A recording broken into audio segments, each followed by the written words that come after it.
O'Connell. ¿Cómo ser una máquina? Divagación sobre el riesgo existencial de la inteligencia artificial. Aunque fuera posible dejar de lado por un momento los nada desdeñables problemas de plausibilidad y los fundamentos obviamente religiosos de todo el constructo, la singularidad no era un concepto que me sintiera propenso a respaldar. Es decir, que admito que en ningún momento llegue a ver el atractivo del asunto, que en ningún momento llegue a entender cómo lo que ofrecía la posibilidad de una existencia incorpórea como información pura o ejecutada en algún hardware humano de terceros podía verse como una salvación antes que una perdición. Si la vida tenía algún sentido, mi creencia instintiva era que ese sentido era de índole animal, que se hallaba inextricablemente unido al nacimiento, la reproducción y la muerte. Pero más que todo esto, la idea de que la tecnología nos redimiría, de que la inteligencia artificial ofrecería una solución a los aspectos deficientes de la existencia humana, era incompatible con mi perspectiva básica de la vida, con lo poco que había llegado a entender sobre la excepcionalmente destructiva categoría de primates a la que pertenecía. Temperamental y filosóficamente, era y sigo siendo pesimista, y me parecía mucho menos probable que los resultados de nuestro propio ingenio nos redimieran que nos destruyeran. En ese momento, el planeta estaba al borde de la sexta extinción masiva desde la aparición inicial de la vida en su superficie, la primera de tales extinciones causadas por el impacto medioambiental de una de sus especies nativas. Por esa razón, cuando empecé a leer que en determinados círculos existía el creciente temor de que una inteligencia artificial de nivel sobrehumano pudiera borrar a la humanidad de la faz de la Tierra, sentí que al menos ahí había una visión de nuestro futuro tecnológico que sintonizaba con mi predisposición fatalista. Este tipo de insinuaciones funestas solían encontrarse en las páginas de los periódicos de gran formato, la mitad de las veces ilustradas con alguna imagen apocalíptica extraída de las películas de Terminator, en la que aparecía un robot asesino con el cráneo de titanio mirando directamente al lector con los brillantes puntos rojos de sus despiadados ojos. Elon Musk se había referido a la inteligencia artificial como nuestra mayor amenaza existencial y a su desarrollo como un medio tecnológico de conjurar al diablo. Pero que no seamos solo el gesto de arranque biológico de la superinteligencia digital, escribía en agosto de 2014. Por desgracia, eso resulta cada vez más probable. Peter Thiel había anunciado que la gente dedicaba demasiado tiempo a pensar en el cambio climático y demasiado poco a pensar en la inteligencia artificial. Stephen Hawking, por su parte, había escrito un artículo de opinión para The Independent, en el que advertía que el éxito de la tal empresa, aunque representaría el mayor acontecimiento de la historia de la humanidad, podría muy bien ser también el último, a menos que aprendamos a evitar los riesgos. Hasta Bill Gates había admitido públicamente su inquietud al respecto, mencionando que no lograba entender por qué en algunas personas no les preocupa. ¿Me preocupaba a mí? Sí y no. Por más que sintonizaran con mi núcleo interno de pesimismo, aquellos augurios escatológicos no acababan de convencerme, en gran parte porque me parecía que eran simplemente la otra cara de las profecías de las singularistas sobre la inteligencia artificial como heraldo de un nuevo orden en el que los seres humanos ascenderían a inimaginables cumbres de conocimiento y poder, viviendo eternamente bajo la luz inextinguible del alba de la singularidad. Pero por otra parte entendía que mi escepticismo era más temperamentalmente que lógico, y que no sabía casi nada sobre las razones, posiblemente excelentes, de aquellos temores o la tecnología especulativa que los provocó. Y por más que me resistiera a creerlo, me sentía irremisible y morbosamente fascinado por la posibilidad de que estuviéramos a punto de crear una máquina que fuera capaz de acabar con toda nuestra especie, y por el hecho de que los grandes reyes filosóficos del capitalismo, Musk, Thiel, Gates se mostrarán públicamente tan inquietos por los prometeicos peligros del ideal más preciado de esta ideología. Aquellas siniestras advertencias sobre la inteligencia artificial provenían de las que a primera vista parecían las fuentes más improbables, es decir, no de luditas o catastrofistas religiosos, sino de las mismas personas que aparentaban personificar más claramente la veneración de nuestra cultura por las máquinas. Uno de los fenómenos más notables en este ámbito era la existencia de una serie de institutos de investigación y laboratorios de ideas dedicados sustancialmente a sensibilizar a la gente sobre lo que se conocía como riesgo existencial.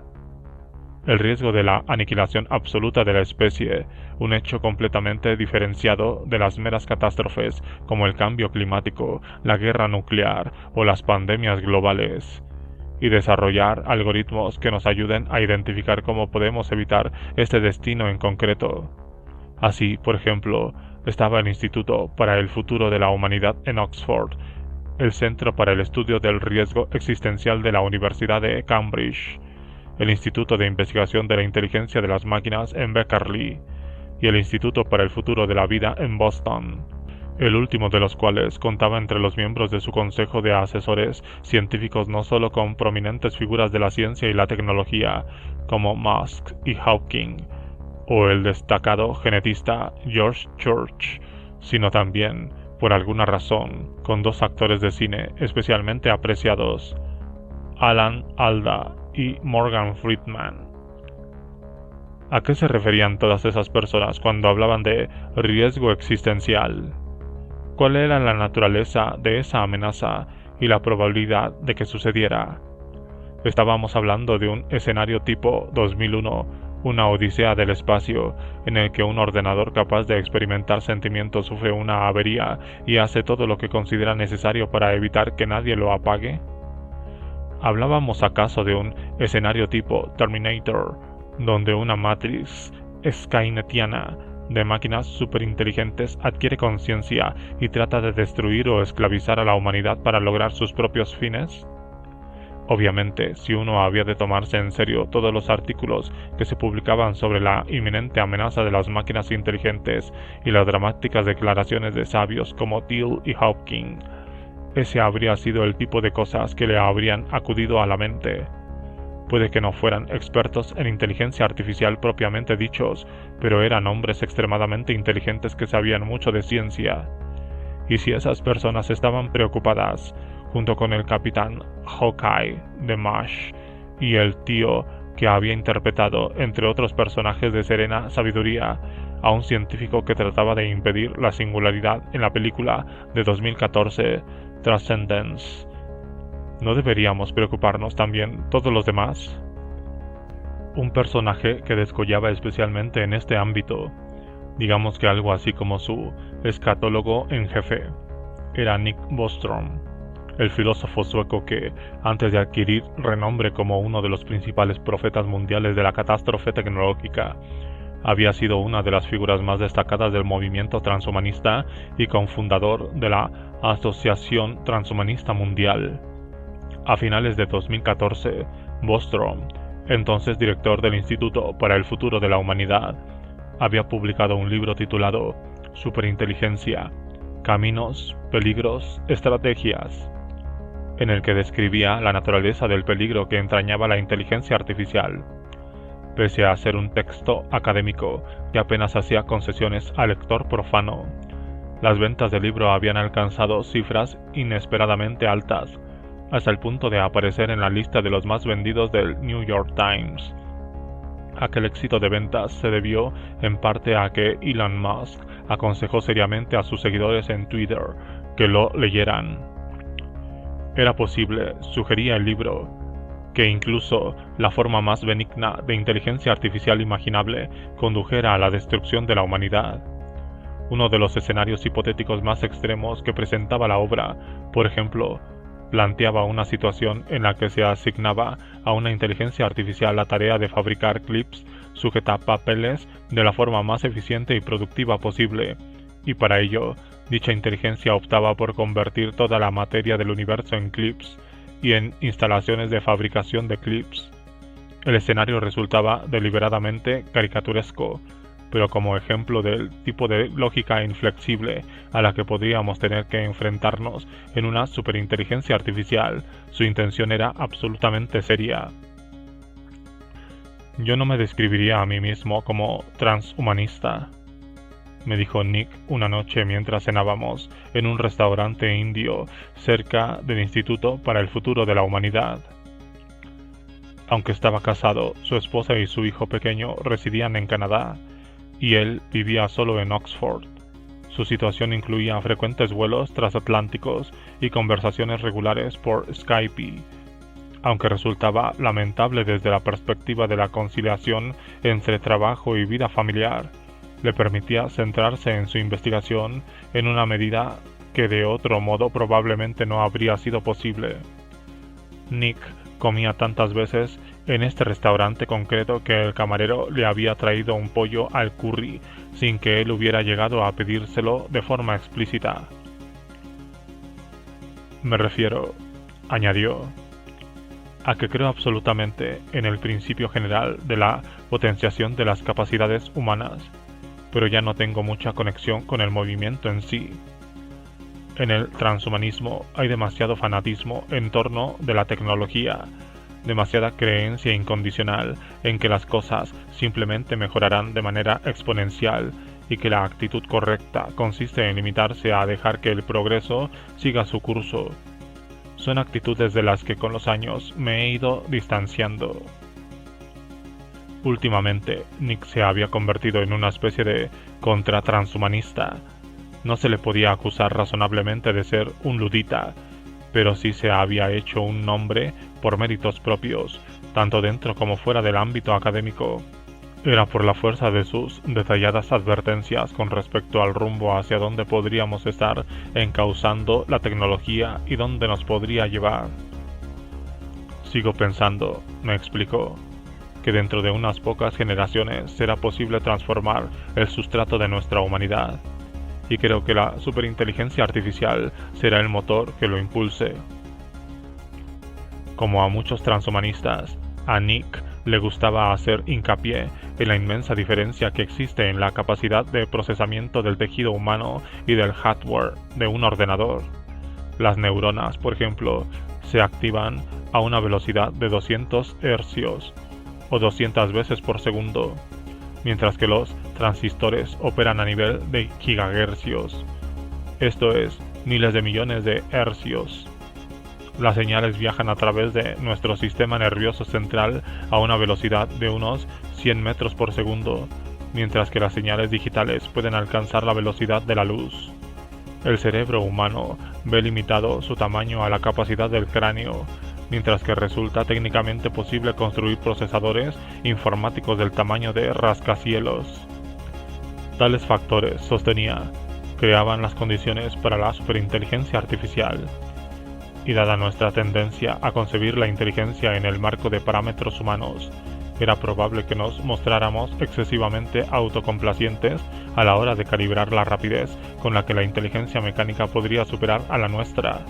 Es decir, que una inteligencia artificial de nivel humano podría dar la impresión de ser algo muy remoto durante mucho tiempo y luego verse superada en un instante. En su libro, Nick ilustra este aspecto citando unas palabras de Eliezer Yudkowsky, teórico especializado en el tema de la seguridad de la inteligencia artificial. La inteligencia artificial podría dar un salto aparentemente brusco en inteligencia meramente como resultado del antropoformismo, la tendencia humana a pensar en el tonto del pueblo, y en Einstein como los dos extremos del espectro de la inteligencia, en lugar de considerar los puntos casi indistinguibles en la escala de las mentes en general. Todo lo que sea más tonto que un humano tonto puede parecernos simplemente tonto.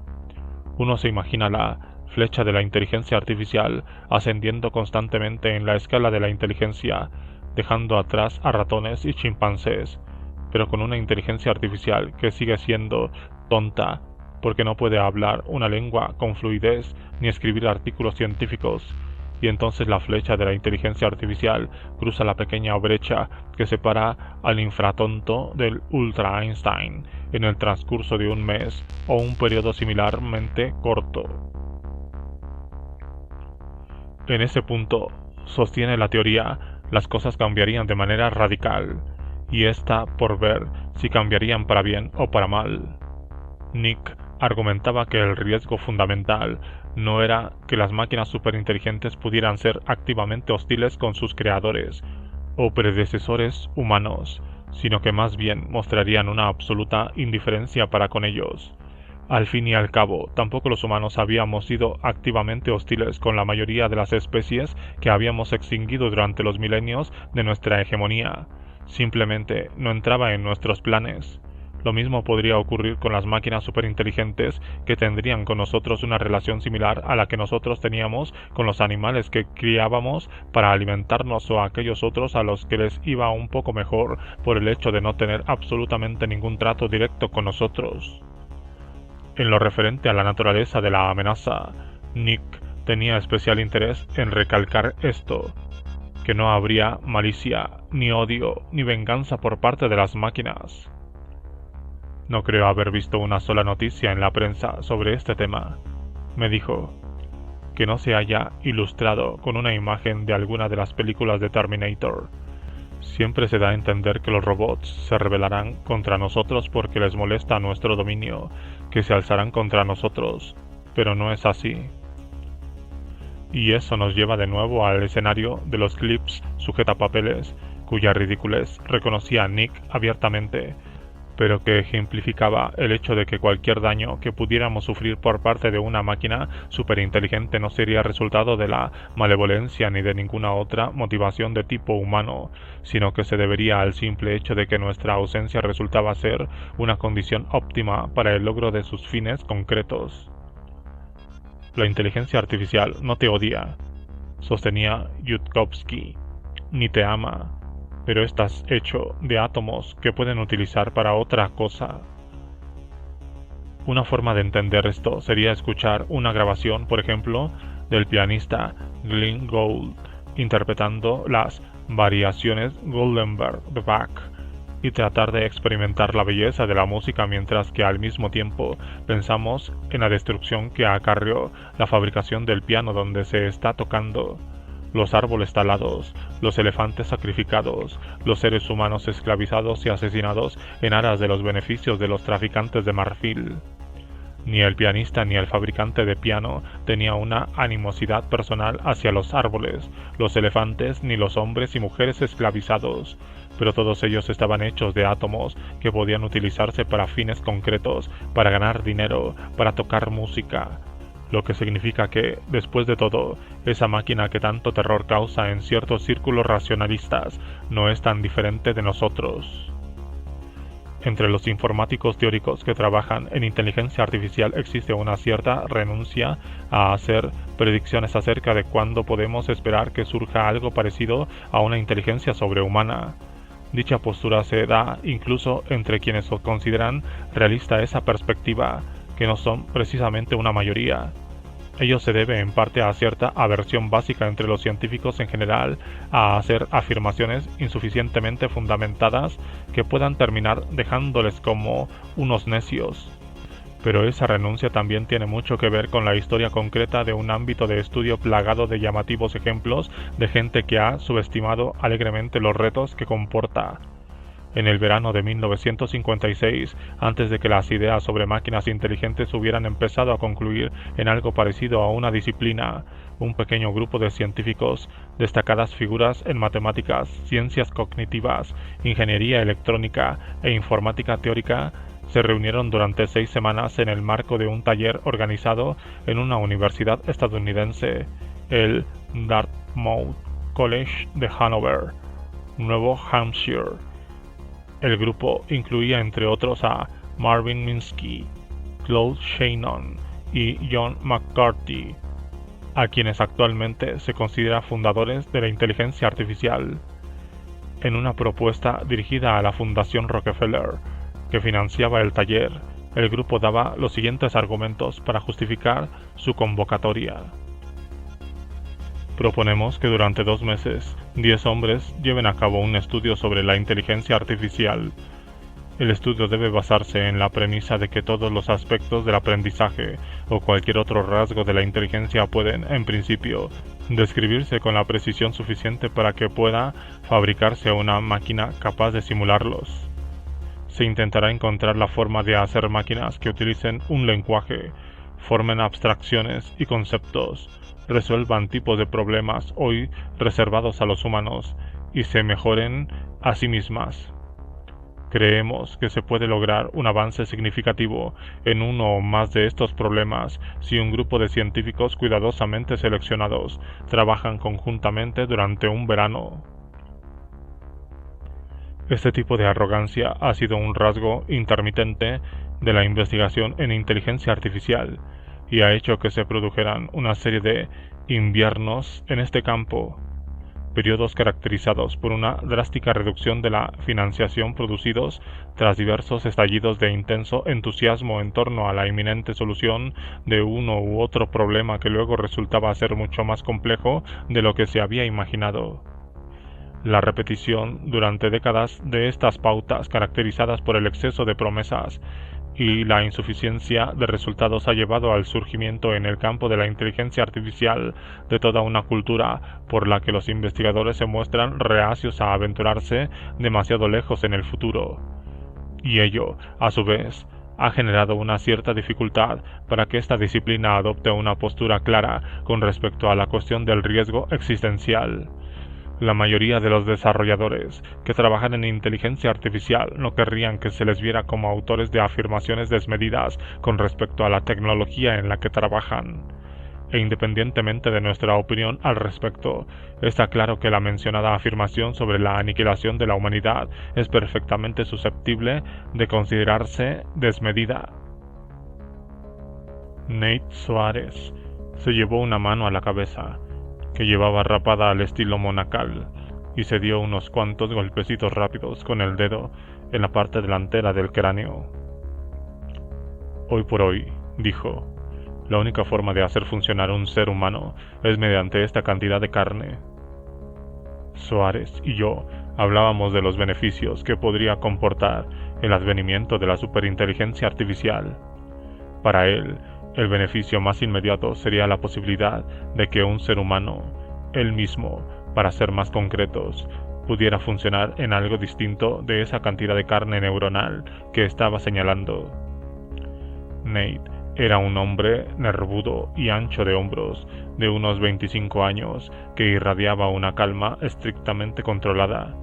Llevaba una camiseta verde con las palabras Nate el Grande, y cuando se recostó en la silla de su despacho y cruzó las piernas, observé que no llevaba zapatos y que sus calcetines estaban desparejados. Uno era de color azul claro, el otro blanco con un estampado de ruedas y engranajes. La sala estaba absolutamente vacío, salvo por las sillas donde nos sentábamos, una pizarra blanca y un escritorio en el que reposaba un ordenador portátil abierto y un único libro que casualmente observé que era un ejemplar en tapa dura de la superinteligencia de Bostrom. Estábamos en el despacho de Nate, en el Instituto de Investigación de la Inteligencia de las Máquinas, MIRI, por sus siglas en inglés, en Beckerly, California. Supuse que la desnudez del espacio se debía al hecho de que Nate acababa de asumir un nuevo puesto de director ejecutivo de la institución tras haber renunciado a una lucrativa carrera como ingeniero de software en Google el año anterior y haber ascendido luego rápidamente en las filas del MIRI. El puesto de Nate había sido ocupado previamente por Eliezer Yudkowsky, el teórico de la inteligencia artificial citado por Bostrom al hablar del salto cualitativo del infratonto al ultra Einstein, que había fundado el MIRI en 2000. En un primer momento la institución se denominó Instituto de la Singularidad para la Inteligencia Artificial, aunque en 2013 se cambió el nombre para evitar confusiones con la Universidad de la Singularidad, una universidad privada de Silicon Valley fundada por Kurzweil y Peter Diamandis. Yo sabía que Nate concebía su labor y la labor del MIRI en general, en términos absolutamente heroicos, ya que había leído varios artículos que él había escrito para el sitio web racionalista Les Brown, en los que hablaba de su viejo deseo de salvar al mundo de una destrucción cierta. Leyendo uno de aquellos artículos me había enterado de su estricta educación católica, su ruptura con la fe en la adolescencia y la posterior inversión de sus energías en la pasión, el fervor, el deseo de optimizar el futuro a través del poder de la racionalidad. La retórica de Nate en aquellos escritos me parecía una especie de versión aumentada del característico estilo de Silicon Valley, donde cada nueva plataforma de redes sociales o cada nueva empresa emergente basada en la economía colaborativa se publicitaba como guiadas por la ferviente intención de cambiar el mundo. A los 14 años escribía, tomó conciencia del caos de todas las cosas humanas, de que le rodeaba un mundo que no podía coordinarse, y se hizo una promesa a sí mismo. No me prometía arreglar los gobiernos, eso era solo un medio para un fin, una cómoda solución para alguien que era incapaz de mirar más allá. Tampoco me prometí cambiar el mundo, cualquier cosa implica un cambio, y no todos los cambios son buenos. No, yo me prometí salvar al mundo, y esa promesa sigue en pie. Está claro que el mundo no se va a salvar solo.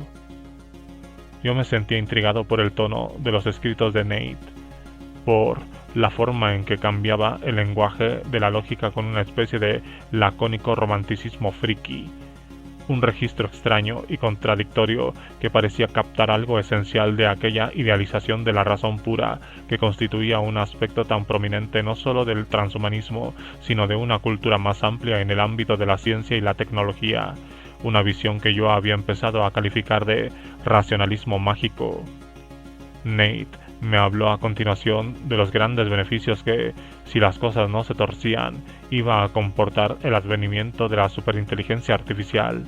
Al desarrollar una tecnología tan transformadora, me dijo, básicamente estaríamos delegando todas las innovaciones futuras, todo el progreso científico y tecnológico en las máquinas.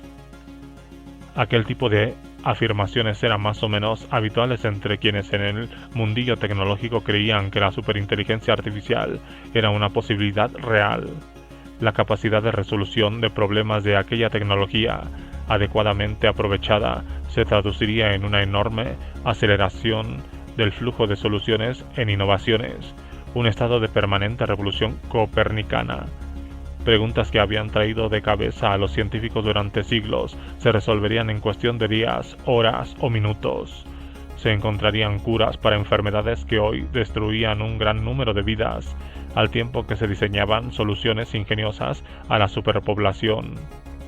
Oír ese tipo de cosas es como imaginar a un dios que desde hace largo tiempo hubiera renunciado a todas sus obligaciones para con su creación haciendo un retorno triunfal bajo la apariencia de un software, un alfa y omega de ceros y unos.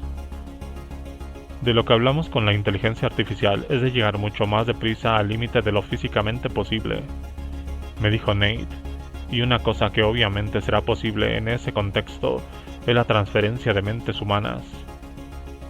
Nate creía que si lográbamos evitar ser aniquilados por las máquinas, ese estado de gracia digital estaría inevitablemente a nuestro alcance. En su opinión, no había nada místico ni fantástico en ese planteamiento, puesto que, en sus propias palabras, el carbono no tenía nada de especial. Como todo lo demás en la naturaleza, como los árboles, por ejemplo, a los que describía como máquinas de nanotecnología que convierten la tierra y la luz del sol en más árboles. También nosotros somos mecanismos. Una vez que dispusiéramos de la suficiente capacidad de procesamiento, me explicó, podríamos simular plenamente hasta el nivel cuántico todo lo que hacía nuestro cerebro en su forma actual, en su forma encarnada. Entre los investigadores que trabajaban en inteligencia artificial, era habitual sustentar una u otra versión de esta visión funcionalista de la cognición, y en cierto sentido esta resultaba esencial para todo el proyecto. La mente era un programa que no se distinguía por el hecho de que se ejecutara en el sofisticado dispositivo de computación del cerebro, sino por las operaciones que era capaz de realizar.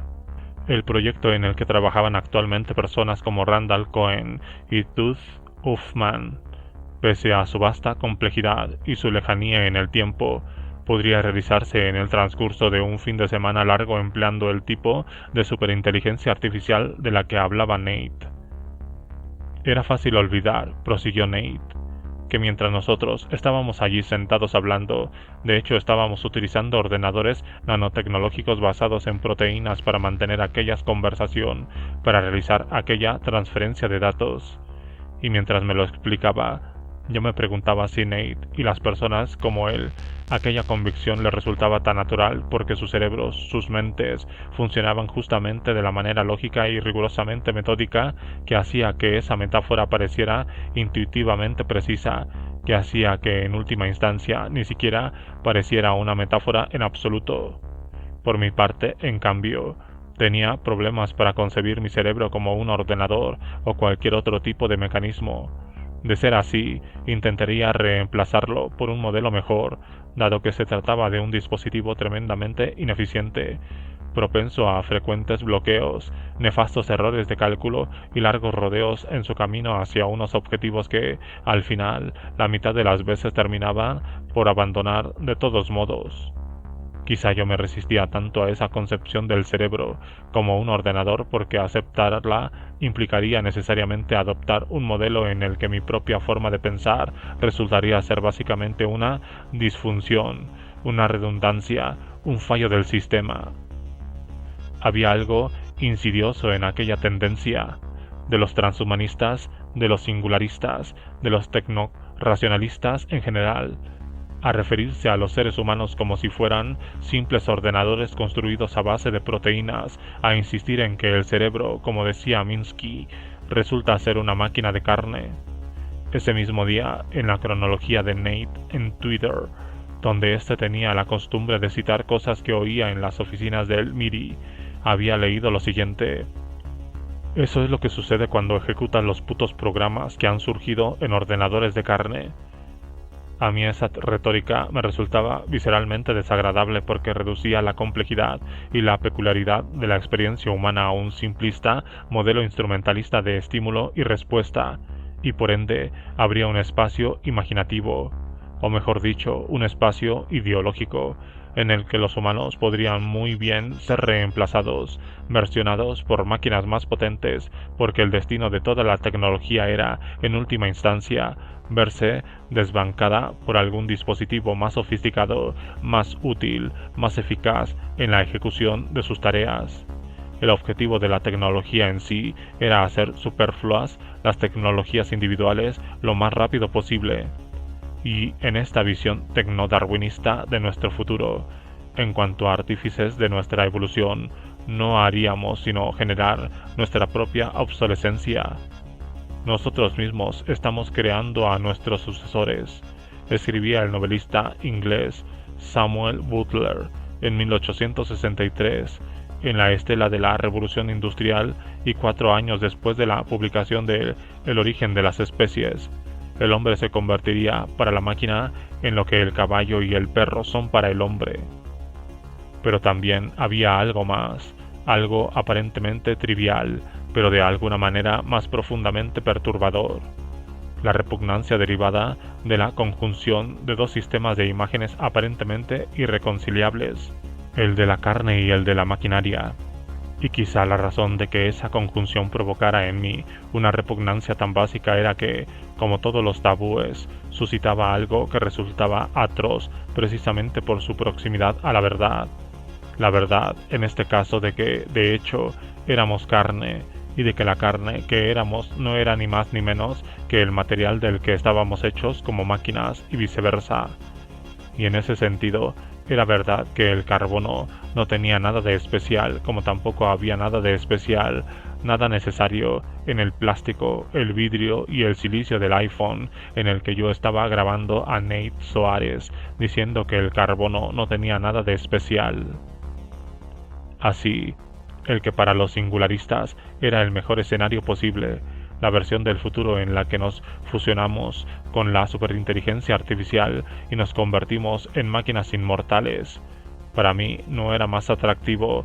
De hecho, probablemente incluso lo era menos que el que para ellos era el peor de los escenarios, aquel en que la superinteligencia artificial nos destruye a todos. Era sobre este segundo escenario, al modo fracaso en oposición al modo Dios, sobre el que yo había ido a informarme, y era ese el que se suponía que debía aterrorizarme, como confiaba en que me ocurriría a su debido tiempo una vez que fuera capaz de dejar de sentirme aterrorizado por el primero. Mientras hablaba, Nate abría y cerraba mecánicamente con el pulgar la tapa del marcador rojo que utilizaba para ilustrar en la pizarra blanca ciertos datos y teorías que me estaba explicando. Por ejemplo, con respecto a cómo, una vez que llegáramos al punto de desarrollar una inteligencia artificial de nivel humano, de ahí se seguiría, por pura lógica, que muy pronto dicha inteligencia artificial se hallaría en situación de programar ulteriores versiones de sí misma, desencadenando un infierno exponencialmente abrasador de inteligencia que acabaría consumiendo toda la creación. En el momento en que podamos automatizar la investigación en informática teórica e inteligencia artificial, me explicó, se cierra el bucle de realimentación y empiezas a tener sistemas capaces de construir por sí mismos sistemas mejores. Este era quizá el principal artículo de fe que profesaba la comunidad de la inteligencia artificial, la idea subyacente tanto a los éxtasis de la singularidad como al terror del riesgo existencial catastrófico. Se conocía como explosión de inteligencia, un concepto introducido por primera vez por el estadístico británico E. J. Wood, un antiguo criptógrafo de Bletchley Park que asesoró a Stanley Kubrick sobre su visión de la inteligencia artificial para la realización de 2001, en una ponencia que llevaba por título Especulaciones sobre la primera máquina ultrainteligente. Presentaba en un congreso organizado por la NASA en 1965. Wood describía la posibilidad de una extraña e inquietante transformación que probablemente se produciría con el advenimiento de la primera inteligencia artificial de nivel humano. Definamos una máquina ultrainteligente, escribía, como una máquina capaz de superar con creces todas las actividades intelectuales de cualquier hombre por muy inteligente que sea. Dado que diseñar máquinas es una de dichas actividades intelectuales, una máquina ultrainteligente podría diseñar máquinas aún mejores. Se produciría entonces sin duda una explosión de inteligencia y la inteligencia humana quedaría muy atrás. La idea, pues, es que esa creación nuestra sería la herramienta última, el teológico punto final de una trayectoria que se inició cuando se arrojó la primera lanza, el último invento que el hombre necesita hacer.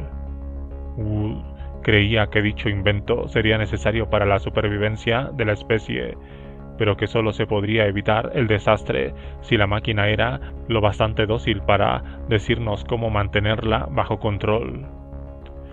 Este mecanismo, dócil o no, operaría en un nivel intelectual tan superior al de sus progenitores humanos que sus maquinaciones, sus misteriosos caminos, nos resultarían imposibles de comprender, de la misma forma que nuestros actos son, presumiblemente, incomprensibles para las mentes de las ratas y los monos que utilizamos en los experimentos científicos, de modo que, de una forma u otra, esa explosión de inteligencia representaría el fin de la era de la dominación humana y muy posiblemente el fin de la propia existencia de la humanidad. Es irracional, había dicho Minsky, pensar que las máquinas podrían volverse casi tan inteligentes como nosotros y luego pararse ahí o suponer que siempre podremos competir con ellas en ingenio o sabiduría. Podamos o no mantener algún tipo de control sobre las máquinas, suponiendo que quisiéramos, la naturaleza de las actividades o aspiraciones se verían completamente alterada por la presencia en la Tierra de seres intelectualmente superiores. Esta es, en efecto, la idea básica de la singularidad y de su oscuro reverso del riesgo existencial catastrófico. La palabra singularidad es primordialmente un término propio de la física, donde hace referencia al punto situado en el centro exacto de un agujero negro, donde la densidad de la materia se vuelve infinita y las leyes del espacio-tiempo empiezan a desmoronarse. Es muy difícil predecir el futuro en el momento en que haya cosas más inteligentes que los humanos, me dijo Nate. De la misma manera que a un chimpancé le resulta muy difícil predecir qué sucederá porque existen cosas más inteligentes que los chimpancés. Eso es la singularidad, el punto más allá de la cual esperas no poder ver. A pesar de esa convicción de que el futuro posterior a la inteligencia artificial sería aún más difícil de predecir que el futuro normal y corriente, sobre el que ya resultaba notoriamente difícil de decir algo útil o exacto, la lectura que hacía Nate de la situación era que, independientemente de lo que terminara sucediendo, resultaba altamente improbable que no implicara que algo hiciera clic en la humanidad y la arrastrara a la papelera de la historia. Lo que él y sus colegas, en el MIRI, en el Instituto para el Futuro de la Humanidad o en el Instituto para el Futuro de la Vida, pretendían evitar con su trabajo era la creación de una superinteligencia artificial que nos viera a nosotros, sus creadores, como mera materia prima que podía reconfigurarse en alguna otra forma más útil, no necesariamente clips sujetapapeles. Y por como Nate hablaba al respecto, resultaba evidente que él creía que las posibilidades de fracaso eran extraordinariamente altas. Para ser claros, afirmó, creo que esa es la mierda que va a matarme. Por alguna razón me sorprendió oírselo decir de forma tan rotunda. Obviamente tenía sentido que Nate se tomara tan en serio esa amenaza. Yo era muy consciente de que para las personas como él, aquel no era un mero juego intelectual, de que realmente creía que era una posibilidad muy real para el futuro. Y sin embargo, a fin de cuentas, la idea de que considerara que tenía más probabilidades de ser asesinado por un ingenioso programa informático que de morir de cáncer o de enfermedad cardíaca o de viejo parecía básicamente descabellada. Probablemente había llegado a esa conclusión por las vías más racionales, aunque yo no entendía casi nada de los símbolos matemáticos y los árboles lógicos que había grabateado en la pizarra en mi honor. Los tomaba como evidencias en ello. Y no obstante, a mí me parecía la conclusión más irracional a la que se podía llegar. No era la primera vez que me sorprendía la forma en que la razón absoluta podía servir como fiel doncella de la locura absoluta. Pero una vez más, quizá era yo el loco, o al menos demasiado estúpido, demasiado irremediablemente desinformado para poder ver la lógica de aquel inminente apocalipsis. ¿De verdad cree eso?, le pregunté. ¿De verdad cree que le matará una inteligencia artificial? Nate asintió secamente con la cabeza y volvió a poner la tapa en su marcador rojo. A todos nosotros, me respondió. De ahí que dejara Google. Eso es de lejos lo más importante del mundo. Y a diferencia de otros riesgos catastróficos, como por ejemplo el cambio climático, este se ignora olímpicamente. Se están invirtiendo miles de años persona y miles de millones de dólares en el proyecto de desarrollo de la inteligencia artificial. Y en este momento hay menos de 10 personas en el mundo trabajando a tiempo completo en el tema de la seguridad. 4 de ellas están en este edificio. Es como si hubiera miles de personas compitiendo para ser las primeras en desarrollar una fusión nuclear, y básicamente nadie estuviera trabajando en la contención. Y tenemos que conseguir que la contención funcione, porque hay muchas personas muy inteligentes construyendo algo que, en la forma en que se está planteando actualmente, si tiene éxito, nos matará a todos. Entonces, tal como están las cosas, comenté, tenemos más probabilidades de que esta tecnología nos destruya que de lo contrario. ¿Es eso lo que está diciendo? En el escenario predeterminado, sí, me respondió Nate, y a continuación puso el marcador rojo en su escritorio, balanceándolo en posición vertical como un misil antes del lanzamiento. me dio la impresión de que su actitud resultaba insólitamente distante para alguien que estaba hablando de mi muerte, o de la muerte de mi hijo o de mis futuros nietos, por no hablar de todos los demás seres humanos que tengan la mala suerte de andar por ahí cuando suceda ese inminente apocalipsis.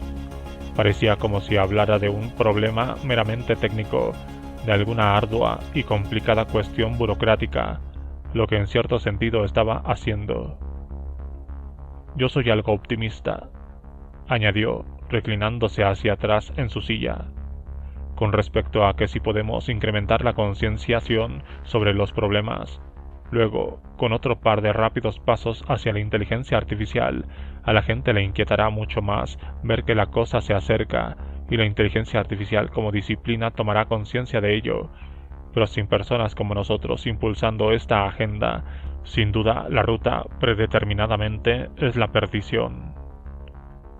Por razones que me resultan difíciles de identificar, la expresión ruta predeterminada me acompañó durante toda la mañana, resonando silenciosa en mi cabeza mientras abandonaba las oficinas del MIRI y me dirigía a la estación del BART, y luego, mientras me desplazaba a toda velocidad en dirección este a través de la oscuridad por debajo de la bahía. Nunca antes había oído aquella expresión, pero entendía instintivamente que se trataba de un término propio de la jerga informática trasladado al contexto más amplio del futuro, y aquella expresión, ruta predeterminada, que más tarde descubrí que hacía referencia a la lista de directorios en los que un sistema operativo busca archivos ejecutables en función de una determinada instrucción. Parecía representar así toda una visión de la realidad en miniatura, una garantía reforzada por abstracciones y repetidas pruebas de que el mundo operaba como un arcano sistema de instrucciones y acciones, y de que su destrucción o salvación sería consecuencia de una lógica rigurosamente aplicada. En otras palabras, era exactamente el tipo de apocalipsis y exactamente el tipo de redención que concebiría un programador informático. ¿Y cuál era la naturaleza de esa lógica rigurosamente aplicada? ¿Qué hacía falta para evitar ese apocalipsis? Lo que hacía falta, ante todo, era lo que solía hacer falta siempre: dinero y personas inteligentes. Y por fortuna había una serie de personas con dinero suficiente para financiar a otra serie de personas que eran lo bastante inteligentes. Una gran cantidad de fondos del MIRI procedían de pequeñas donaciones de ciudadanos preocupados, en su mayor parte gente que trabajaba en tecnología, programadores, ingenieros de software, etc. Pero la institución también recibía generosas donaciones de multimillonarios como Peter Thiel y Elon Musk. La semana que visité el MIRI coincidió con un enorme congreso celebrado en la sede central de Google, en Mountain View, y organizado por un grupo denominado Altruismo Eficaz, un creciente movimiento social cada vez más influyente entre los emprendedores de Silicon Valley y en el seno de la comunidad racionalista, que se definía a sí mismo como un movimiento intelectual que utiliza la razón y la evidencia para mejorar el mundo lo máximo posible. Un acto eficazmente altruista, a diferencia del altruismo emocional, podría ser, por ejemplo, el de un estudiante universitario que decide que, en lugar de hacerse médico y dedicar su carrera a curar la ceguera en países en desarrollo, será mejor que dedique su tiempo a hacerse gestor de fondos de cobertura en Wall Street y luego donar la suficiente parte de sus ingresos a instituciones benéficas para poder pagar a varios médicos que curarán a muchas más personas con ceguera. El Congreso se había centrado básicamente en temas de inteligencia artificial y riesgo existencial. Thiel y Musk, que habían participado en una mesa redonda del Congreso junto con Nick Bostrom, se habían visto impulsados por las pautas morales del altruismo eficaz para donar grandes cantidades de dinero a organizaciones centradas en la seguridad de la inteligencia artificial. En lo referente a potenciales partidarios, existía bastante coincidencia entre el altruismo eficaz y el movimiento en torno al riesgo existencial de la inteligencia artificial. De hecho, el Centro para el Altruismo Eficaz, el principal promotor internacional del movimiento, ocupaba una oficina en Oxford, situada justo al final del mismo pasillo donde se encontraba el Instituto para el Futuro de la Humanidad. Me pareció extraño, aunque no especialmente sorprendente, que aquellos emprendedores multimillonarios consideraran más importante invertir en un hipotético peligro derivado de una tecnología todavía inexistente que, pongamos por caso, el suministro de agua potable en los países en desarrollo o el problema de la escandalosa desigualdad de ingresos en su propio país. Descubrí que era una cuestión de rentabilidad en la inversión, de tiempo, dinero y esfuerzo. La persona que me hizo descubrirlo fue Victoria Krakovna, una estudiante de doctorado de matemáticas en Harvard, que había fundado conjuntamente con el cosmólogo del MIT, Max Tegmark, y uno de los fundadores de Skype, Jan Tallinn, el Instituto para el Futuro de la Vida, que unos meses antes, ese mismo año, había recibido una dotación de $10 millones de Musk con el fin de desarrollar una iniciativa mundial de investigación destinada a evitar la catástrofe de la inteligencia artificial. Es cuestión de cuánto más te llevas por el mismo precio, me dijo un inglés americano que adquiría un tono extraño debido a su acento ucraniano, con sus oclusivas percusivas y sus vocales ahogadas. Ella, su esposo Janos, un matemático y antiguo investigador del MIRI, húngaro-canadiense, y yo éramos los únicos comensales de un restaurante indio situado en la avenida Shattuck de Beckerley, el tipo de establecimiento tenebrosamente insulso que presumiblemente tendía a alimentar a universitarios borrachos. Victoria hablaba entre bocados de un plato de pollo extremadamente especiado que consumía con una velocidad y eficaz impresionantes. Su actitud era segura pero ligeramente distante, y como en el caso de Nate, se caracterizaba por una mínima cantidad de contacto visual. Janos y ella se encontraban en el área de la Bahía de San Francisco para participar en el Congreso del Altruismo Eficaz, aunque vivía en Boston, en una especie de comuna racionalista llamada Ciudadela. Se habían conocido 10 años antes en un campamento de matemáticas de secundaria y llevaba juntos desde entonces. Las inquietudes en torno al riesgo existencial encajan en esa escala de valores, me explicó Victoria. Si tienes en cuenta el bienestar de todas las personas futuras, reducir la probabilidad de una importante catástrofe venidera puede ser una decisión con un gran impacto. El Instituto para el Futuro de la Vida no se centraba tanto como el MIRI en los arcanos matemáticos que entrañaba diseñar una inteligencia artificial amigable. El grupo, me dijo, funcionaba como una especie de rama de divulgación de todo el conjunto de organizaciones, realizando campañas de sensibilización sobre la gravedad del problema.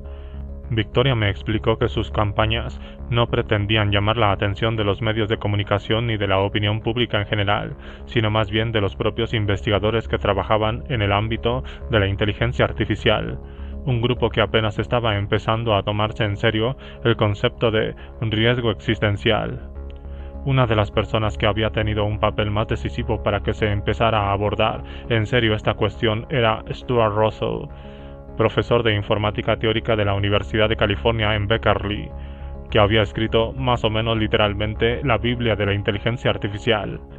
De hecho, era coautor, junto con el director de investigación de Google, Peter Norvig, de una obra titulada Inteligencia Artificial, un enfoque moderno, el libro más ampliamente utilizado como manual de inteligencia artificial en los cursos universitarios de informática teórica.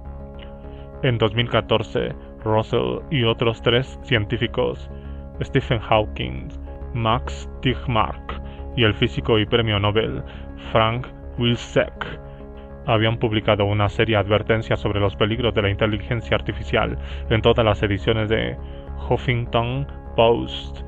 Russell y sus estimados coautores consideraban básicamente errónea la idea habitual entre quienes trabajan en este ámbito de que, dado que en general se acepta que todavía nos faltan varias décadas para lograr una inteligencia artificial general, podemos limitarnos a seguir trabajando en ella e ir resolviendo los problemas de seguridad a medida que surjan, si es que surgen. Si una civilización extraterrestre superior nos enviara un mensaje de texto diciendo «Llegaremos dentro de unas décadas», nos limitaríamos a responder simplemente «De acuerdo, llámenos cuando lleguen. ¿Dejaremos las luces encendidas?» Probablemente no, pero eso es más o menos lo que está ocurriendo con la inteligencia artificial. Al día siguiente de cenar con Victoria, me reuní con Stuart en su despacho en Beckerley. Prácticamente lo primero que hizo después de que me sentara fue abrir su ordenador portátil y girarlo hacia mí. Un gesto cortés que me recordó extrañamente a la costumbre de servir té, para que pudiera leer unos párrafos de un artículo titulado «Algunas consecuencias morales y técnicas de la automatización», que había escrito el padre de la cibernética, Robert Weiner. El artículo, publicado originalmente en la revista Science de 1960, era una breve exploración de la tendencia de las máquinas a desarrollar, cuando empiezan a aprender, estrategias imprevistas a velocidades que desconciertan a sus programadores. Stuart, un inglés que irradiaba una aura de cordial ironía académica, me dirigió hacia la última página del artículo y permaneció allí sentado en un silencio contemplativo mientras yo leía en su pantalla el siguiente pasaje. Si para lograr nuestros fines utilizamos un agente mecánico en cuyo funcionamiento no podemos interferir de manera eficaz una vez que lo hayamos puesto en marcha, porque su acción es tan rápida e irrevocable que no disponemos de los datos necesarios para intervenir antes de que dicha acción se complete, más vale que estemos completamente seguros de que el objetivo introducido en la máquina es el objetivo que realmente deseamos y no una mera imitación adornada de él. Mientras yo volvía a girar el portátil de Stuart en dirección a él, me dijo que el pasaje que acababa de leer constituía la descripción más clara que había encontrado del problema de la inteligencia artificial y de cómo había que abordar ese problema. Lo que debíamos ser capaces de hacer, precisó, era definir de manera precisa e inequívoca qué era lo que queríamos obtener de esta tecnología. Era así de simple, pero a la vez resultaba diabólicamente complejo. No se trataba, insistió, de que las máquinas se volvieran malvadas, formularan sus propios objetivos y trataran de alcanzarlos a expensas de la humanidad, sino que tenía que ver más bien con nuestra propia incapacidad de comunicarnos con la suficiente claridad. Yo suelo recurrir bastante, me dijo, al mito del rey Midas. Lo que quería el rey Midas, presumiblemente, era la capacidad selectiva de convertir las cosas en oro con solo tocarlas, pero lo que en realidad pidió, y lo que, como todo el mundo sabe, le concedió Dionisio, fue la incapacidad de evitar convertirlas en oro al tocarlas. Cabría argumentar que su problema de fondo era la codicia, pero la causa inmediata de su aflicción, que incluía, recordémoslo, la inoportuna transmutación alquímica, no solo de todos los alimentos y bebidas, sino en última instancia incluso de su propia hija, era que no había sido lo bastante claro a la hora de comunicar sus deseos. Para Stuart, el riesgo fundamental de la inteligencia artificial no era ni más ni menos que la dificultad esencial de definir explícitamente nuestros propios deseos de una forma lógica rigurosa. Imaginemos que tenemos una inteligencia artificial enormemente potente, capaz de resolver los problemas científicos más vastos e inextricables. Imaginemos que nos metemos en una habitación con esa cosa y le decimos que elimine el cáncer de una vez por todas. El ordenador se pondrá manos a la obra y pronto llegará a la conclusión de que la forma más eficaz de hacer tal cosa es eliminar todas las especies de las que podrían producirse la división incontrolada de células anormales. Antes de que tengamos la oportunidad de darnos cuenta de nuestro error, habremos eliminado todas las formas de vida sentiente de la Tierra, excepto la propia inteligencia artificial, que no tendrá razón alguna para no creer que ha completado su tarea con éxito. En 2008, el investigador en inteligencia artificial Stephen Omoundro, que formaba parte, junto con Stuart, del Consejo de Asesores de Investigación del MIRI, publicó un artículo en el que describía los peligros de los sistemas de inteligencia artificial orientados a objetivos concretos. El trabajo, que llevaba por título Los impulsos básicos de la inteligencia artificial, sostenía que, en ausencia de una serie de medidas de precaución extremadamente rigurosas y complejas, Cualquier inteligencia artificial entrenada incluso en los objetivos más triviales plantearía un riesgo de seguridad muy grave. Seguramente, construir un robot que juegue al ajedrez no podría causar ningún daño, ¿verdad? Se pregunta, antes de asegurarnos de forma contundente que, de hecho, exactamente eso podría ser el origen de una gran cantidad de daños. Si no se adopta una serie de precauciones especiales, escribe, se resistirá a que lo desconecten, intentará echar mano de otras máquinas y hacer copias de sí mismo, y tratará de adquirir recursos, prescindiendo de la seguridad de todo lo demás. Esos comportamientos potencialmente dañinos no se producirán porque se hubieran programado desde el principio, sino por la naturaleza intrínseca de los sistemas orientados a objetivos. Dado que una inteligencia artificial diseñada para jugar el ajedrez se vería impulsada íntegramente por la maximización de su función de utilidad, jugar al ajedrez y ganar, tendría motivos para evitar cualquier escenario en el que se le pudiera desactivar, dado que su desactivación causaría una reducción drástica en dicha función de utilidad. Cuando se destruye un robot que juega el ajedrez, escribe Homo Undro, este ya no vuelve a jugar. Este tipo de resultados tendrá una utilidad muy baja, y es probable que los sistemas hagan casi cualquier cosa para evitarlos. De modo que construyes un robot que juegue al ajedrez pensando que puedes apagarlo si algo sale mal, pero para tu sorpresa te encuentras con que éste se resiste enérgicamente a tus intentos de apagarlo. De manera que, desde esta perspectiva, el reto para los desarrolladores de inteligencia artificial era diseñar la tecnología de tal modo que a ésta no le importara que se la desconectara y, por lo demás, se comportara de una forma que a nosotros nos pareciera deseable. El problema es que definir el tipo de comportamiento que consideramos deseable no es tarea fácil. En los debates en torno a la inteligencia artificial y el riesgo existencial se utiliza mucho la expresión valores humanos, pero cuando se la invoca, a menudo su esfuerzo se ve atemperada por el reconocimiento de la imposibilidad de afirmar nada mínimamente preciso acerca de dichos valores. Cabría imaginar, por ejemplo, que uno valora la seguridad de su familia por encima de prácticamente cualquier otra preocupación, y en consecuencia podría juzgarse prudente inculcarle a un robot encargado del cuidado de nuestros hijos el imperativo de que, independientemente de lo que haga o deje de hacer, nunca debe ponerlos en riesgo de sufrir algún daño. De hecho, esa es básicamente la primera de las famosas 3 leyes de la robótica de Isaac Asimov, que establece que un robot no puede dañar a un ser humano o mediante su inacción permitir que un ser humano sufra daño alguno. Pero la realidad es que no somos ni mucho menos tan obsesivos como creemos a la hora de tratar de evitar por encima de todo que nuestros hijos sufran algún daño. Así, por ejemplo, un vehículo autónomo que siguiera esta instrucción con absoluto rigor, dado el riesgo nada trivial de sufrir un accidente, se negaría a llevar a nuestros hijos al cine a ver la última película de animación digital sobre un niño y sus aventuras con su amigo robot. Un posible enfoque para abordar esta cuestión, entre cuyos principales proponentes figuraba el propio Stuart, consistía en que, en lugar de intentar incorporar esos valores y disyuntivas de forma implícita en el propio código fuente de una inteligencia artificial, se programara esta última de modo que los aprendiera por sí sola observando el comportamiento humano.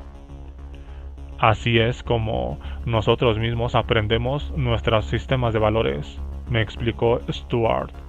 En parte es algo biológico, en cuanto que, por ejemplo, no nos gusta el dolor.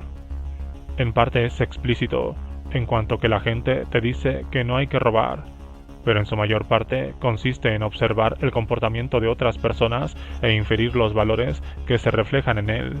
Esto es lo que hay que conseguir que hagan las máquinas.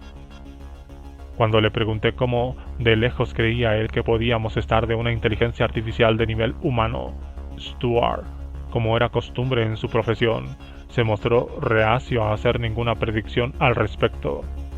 La última vez que había cometido el error de mencionar públicamente algún tipo de posible cronología había sido el mes de enero anterior en el Foro Económico Mundial celebrado en Davos, donde formó parte del denominado Consejo de la Agenda Global en materia de inteligencia artificial y robótica, y donde hizo la observación de que sus propios hijos llegarían a presenciar el momento en el que la inteligencia artificial aventajaría a la humana.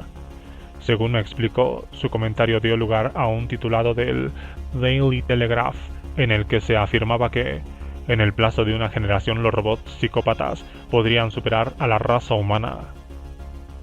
Este tipo de expresiones sugería, sin duda, cierta histeria que no formaba parte en absoluto del estilo personal de Stewart, pero hablando con las personas involucradas en la campaña en favor de adoptar medidas de seguridad en relación con la inteligencia artificial, detecté la presencia de una contradicción interna. Sus quejas sobre las noticias sensacionalistas que publicaban los medios de comunicación en relación con sus afirmaciones se veían socavadas por el hecho de que, pese a la sobriedad del lenguaje empleado, dichas afirmaciones en sí mismas no podrían resultar más sensacionales. Era difícil exagerar en algo tan intrínsecamente dramático como la posible destrucción de toda la raza humana, que constituía, obviamente, la razón principal por la que los medios de comunicación, una categoría de la que yo mismo no me atrevía a excluirme, se sentían tan atraídos por todo ese asunto ya de entrada. Sin embargo, lo que Stewart sí estaba dispuesto a afirmar era que en los últimos años la inteligencia artificial de nivel humano había llegado a parecer más inminente que antes. En su opinión, los nuevos avances en aprendizaje automático, como los liderados por DeepMind, la empresa emergente londinense de inteligencia artificial adquirida por Google en 2014, marcaban una aceleración de los progresos hacia algún tipo de tecnología transformadora. No mucho antes de que yo me reuniera con Stewart, DeepMind había publicado un video donde se mostraba el resultado de un experimento en el que se encargaba a una red neuronal artificial la tarea de examinar su puntuación en un clásico videojuego de Atari llamado Breakout, donde el jugador controla una raqueta situada en la parte inferior de la pantalla con la que debe atravesar una pared situada en la parte superior, a base de lanzar repetidamente una bola y romper los ladrillos que la forman. El video demostraba la impresionante velocidad e ingenio con la que la red había aprendido a dominar el juego, desarrollando nuevas tácticas para acumular puntos de forma más eficaz y superando muy pronto todos los récords de puntuaciones anteriores establecidos por humanos. Un ordenador que se abría camino hasta alcanzar la gloria en un primitivo videojuego se hallaba todavía a mucha distancia de HAL 9000. Lo que esas redes neuronales no habían sido capaces de dominar hasta el momento era el proceso de adopción jerárquica de decisiones, que requería una visión de futuro que fuera más allá de unos pocos pasos en la realización de una determinada tarea. Piense en todas las acciones y decisiones que le han llevado a venir a sentarse hoy aquí, en mi despacho, me dijo Stewart, hablando en voz tan baja que tuve que acercar mi silla a su escritorio e inclinarme hacia él. A nivel de movimientos elementales, con lo que me refiero a las acciones de sus músculos, sus dedos y su lengua, su traslado de Dublín a Beckerley posiblemente haya involucrado algo así como 5.000 millones de acciones. Pero lo realmente significativo que los humanos somos capaces de hacer para ser competentes en el mundo real, a diferencia, pongamos por caso, del mundo de un juego de ordenador o de un programa de ajedrez, es la capacidad de pensar en términos de acciones de nivel superior. De modo que, en lugar de tener que determinar si tienes que mover este dedo o ese otro en tal o cual dirección, o a tal o cual distancia, simplemente determina si deberías volar a San Francisco con United Airlines o British Airways, y si, una vez allí, deberías pedir un Uber o coger el BART a través de la bahía hasta llegar a Beckerley.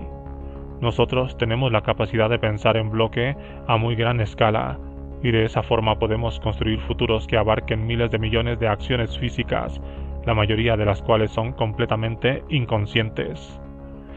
Esa adopción jerárquica de decisiones es un componente clave de la inteligencia humana y un aspecto que todavía no hemos descubierto cómo implementar en los ordenadores. Pero eso no resulta en absoluto inalcanzable, y cuando lo logremos, habremos hecho otro gran avance hacia una inteligencia artificial de nivel humano. A mi regreso de Beckerley, Me daba la impresión de que prácticamente cada semana los progresos en el ámbito de la inteligencia artificial superaban algún nuevo hito.